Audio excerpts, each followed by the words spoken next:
سے مشورہ لے رہے ہیں کہ مجھے علاج کہاں سے کرانا ہے اور کتنا خرچہ ہوگا, امریکہ جا کے علاج کروں یا پاکستان میں ہی کروں وغیرہ وغیرہ, اس سے مشورہ لیا. اس کے بعد آپ ایک پلمبر سے مشورہ لے رہے ہو, یار مجھے کینسر ہو گیا تو بتا.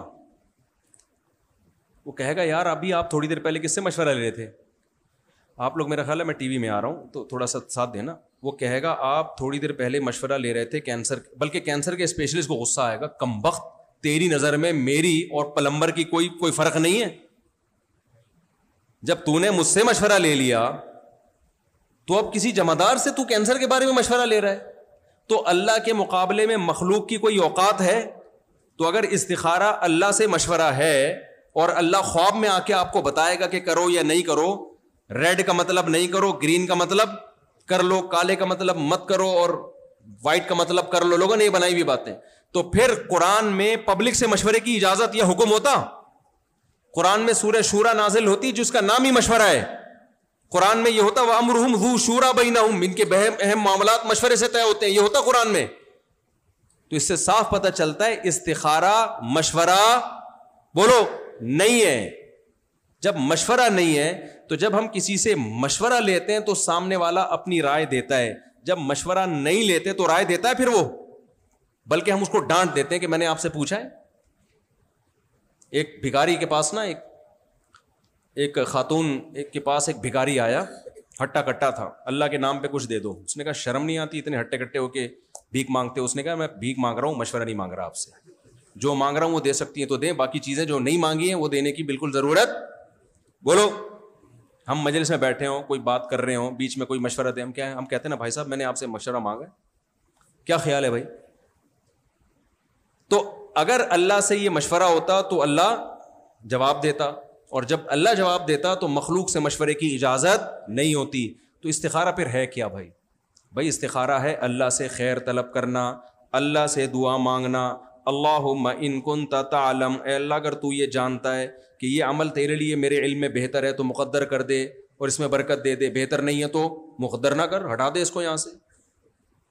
اب کرنا کیا ہے استخارے کے بعد؟ جب اشارہ کی کوئی حیثیت نہیں ہے تو کرنا کیا ہے؟ جو استخارے سے پہلے کرنا ہے وہی استخارے کے نہیں آئی بات کر. اس کی مثال ایسے ہے, کیونکہ استخارہ دعا ہے نا, تو آپ وہی کینسر کی, اللہ نے ویسے کوئی ہلکی مثال لے لیتا ہوں, کینسر کی تھوڑی گاڑی ہو گئی ہے, آپ کے سر پہ بال نہیں اگ رہے, آپ چاہتے ہو کہ میرے سر پہ بال اگیں, تو ہیئر ٹرانسپلانٹیشن والوں کے پاس جاؤ گے نا, آپ ان سے مشورہ لوگے کہ تیل لگا کے قدرتی طریقے سے اگائے جائیں یا ٹریکٹر چلا کے کھاد ڈال کے یہاں کی فصل یہاں لگائی جائے. یہی دو طریقے اس وقت دنیا میں چل رہے ہیں. اور پھر کس ڈاکٹر سے علاج کیا جائے.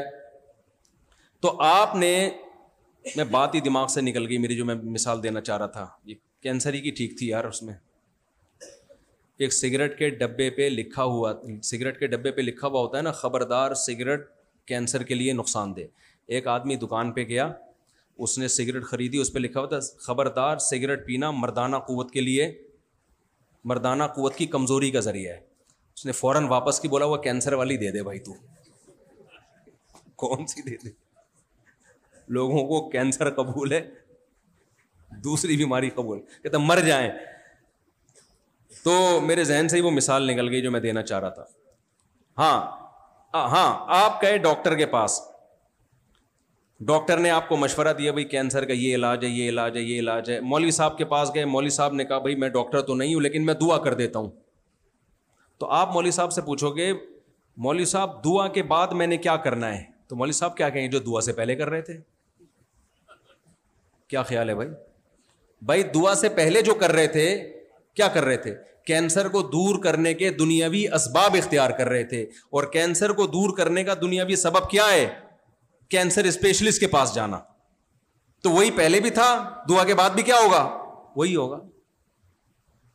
تو استخارہ بھی دعا ہے, استخارے سے پہلے بھی وہی کرنا ہے جو استخارے کے بعد کرنا ہے, کوئی نیا کام نہیں کرنا. پھر ایک سوال پیدا ہوتا ہے, پھر جب یہ دعا ہی ہے تو پھر دعا ہی ہونا, یہ استخارے کی الگ سے کیا آیا کہ 2 رکعت پڑھ کے اس طریقے سے دعا مانگی جائے؟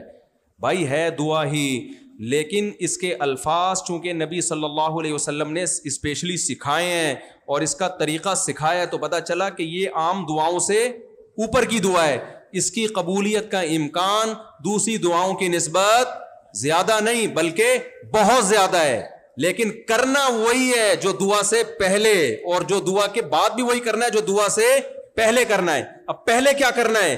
کامیابی کے اسباب اختیار کرنے، اور کامیابی کے اسباب میں سب سے اہم ترین سبب ہے اس کام کے ماہرین سے مشورہ لینا۔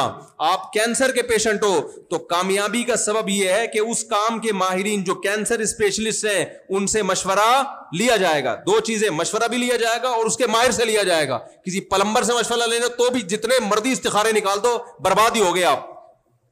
بہت سے لوگ کہتے ہیں ہم نے تو 20 استخارے نکالے تھے پھر بھی ناکام ہو گئے۔ بھائی وجہ اس کی ہے کہ اس کام کے جو دنیاوی اسباب ہیں نا کامیابی کے، وہ آپ نے اختیار نہیں کیے، کیونکہ دعائیں جب قبول ہوتی ہیں جب آپ دنیاوی اسباب بھی اختیار کرتے ہو۔ آپ ساری رات تہجد میں دعا مانگتے رہو، پوری رات رو رو کے گر گڑا کے مر جاؤ، آپ بے ہوش ہو جاؤ کہ اللہ مجھے روٹی کھلا دے، لیکن صبح آپ پراٹھا اپنے نوالے حلق میں نہیں اتارتے تو وہ خود بخود اڑ کے دعاؤں کی وجہ سے آپ کے حلق میں نہیں جائے گا۔ آپ کو روٹی تلاش کرنی پڑے گی، آٹا لانا پڑے گا، گوندنا پڑے گا، تندور میں ڈالنا پڑے گا، پھر نکالو گے، پھر اس کو لقمہ بنا بنا کے کھاؤ گے۔